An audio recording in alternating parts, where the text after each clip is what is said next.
দুর্গাপুজোর জন্য ক্লাবগুলোকে 85,000 করে অনুদান, সামনের বছর আবার 1 লাখ, কি প্রতিক্রিয়া? দেখুন, ব্যাপারটা হচ্ছে আমি যদি খুব এক্সট্রিম বা এর অপোজ করি এটাকে, আমার মাথায় টুপি মুখে দাঁড়িয়ে আছে তো বলবে এটা ধর্মীয় রং দেখে তিনি বিরোধিতা করছেন।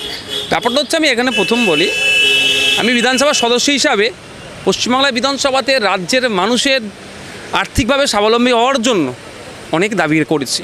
বিভিন্ন সময় মিনিস্টারদের প্রতি উত্তর এসেছে অর্থের অভাব, অর্থ নাই। আমি ভাঙড়ের কথা বলি, ভাঙড়ের দুটো হসপিটালের যে পরিকাঠামো হওয়া দরকার সেটা নয়, ফিরিয়ে আসার কথা বলেছি। ডক্টর, নার্স, ইকুইপমেন্ট, মেডিসিনের কথা বললে উত্তর কি এসেছে, সেই অর্থ সেইভাবে নাই বলে পাচ্ছি না, করে না, যদিও আবার কিছু অংশের সাথে যুক্ত আছে। তো এটা ক্লাবকে কন্ট্রোল করার জন্য যে 85,000 বা 1 লাখ বা 60,000 দিচ্ছে, এতে লাভবানটা কতটা কী হচ্ছে, রাজ্যের অর্থনীতি অবস্থা দুরবস্থাতে দাঁড়াচ্ছে। ব্যাপারটা হচ্ছে আমরা বারবার যখন বলি যে একটা অর্থনীতি, বিকল্প অর্থনীতির ব্যবস্থার কথা বলি যাতে অর্থনীতির দুরবস্থা কেটে ওঠে, তার প্রতি কর্ণপাত করে না। এখন এটা দেওয়া হচ্ছে শুধুমাত্র কে বড় হিন্দুত্বের লিডার, মোদিজি না মমতা দিদি পশ্চিমবাংলার ক্ষেত্রে, এর রেসারেসি চলছে। কালকে মুসলিমরা ডিমান্ড করবে, পরশুদিন আদিবাসীরা করবেন, খ্রিস্টানরা করবেন। যখন ডিমান্ড করবেন ফুলফিল করতে হবে, তখন তাহলে এইভাবেই কি টাকা রাজ্যের কোষাগারে সাধারণ মানুষের টাকা কি ধর্মের ক্ষেত্রে চলে যাবে? আমাদেরকে ধর্মপালন যারা করছেন, রাষ্ট্রের দায়িত্ব ধর্মপালনে যাতে না অসুবিধা হয় সেটা দেখার দায়িত্ব। টাকা দিয়ে ধর্মপালন করাতে হবে এই ধরনের তো রাষ্ট্রের এটা তো নীতির মধ্যে পড়ে না, এর বহির্ভূত কাজ করছে। গতকালকে আপনি বাজেট দেখুন না, কেন্দ্রীয় সরকারের বাজেটে ওখানে একইভাবে মন্দির এইসব সংস্কার নির্মাণের জন্য আবার টাকা বরাদ্দ হচ্ছে। ব্যাপার হচ্ছে এগুলো তো আমি এইগুলো এত বললে আবার বলবে আমাকে এক্সট্রিম হয়ে যাচ্ছি, মানে আমি মানে এইভাবে অন্য কোনো ধর্মকেও টাকা দিলে তারও বিরোধিতা যেমন করছে, এখানেও বিরোধিতা করছি। ডিএর যখন কথা হয় তখন টাকা নাই, বাস নাই, রুট নাই, জেটি নাই, মেডিসিন নাই, এর কথা যখন বলি তখন টাকা নাই, কিন্তু এক্ষেত্রে টাকা এসে যাচ্ছে। অ্যাকচুয়ালি এটা দিয়ে শুধু কন্ট্রোল করার চেষ্টা হচ্ছে।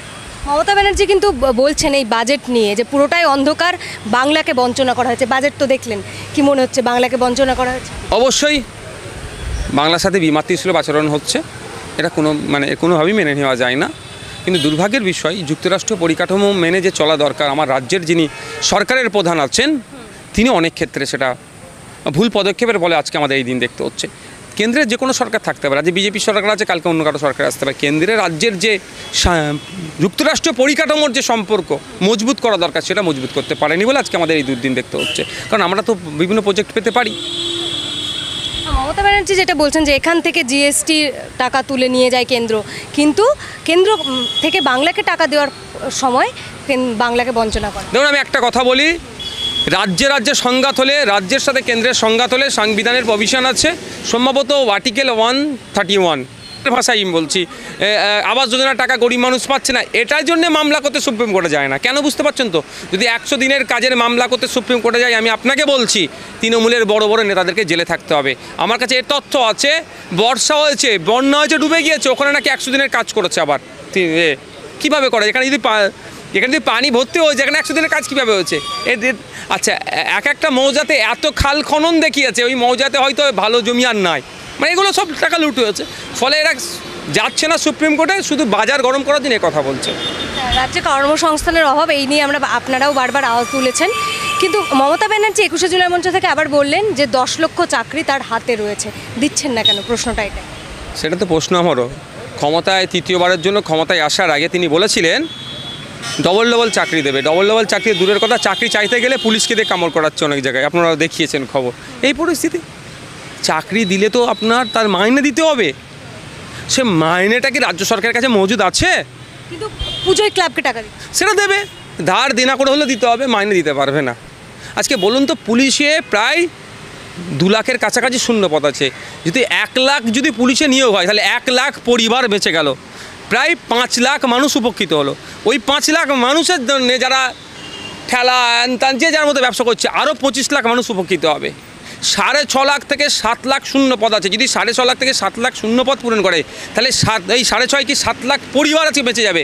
ওই 7 লাখ পরিবার বাঁচার জন্য পশ্চিমবাংলার অর্থনীতির দুরবস্থা কাটিয়ে উঠে যাবে, কিন্তু করবে না এরা। সেই মাইনে দেওয়ার মতো সে জায়গাতে নাই রাজ্য সরকার।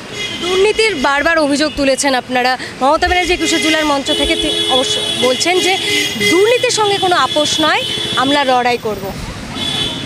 দেখুন একটা প্রবাদ বাক্যে আছে, সর্ষে দিয়ে ভূত ভাগাতে হয়, আর সর্ষের মধ্যে দিয়ে ভূত ঢুকে থাকে, ভাগাবে কীভাবে?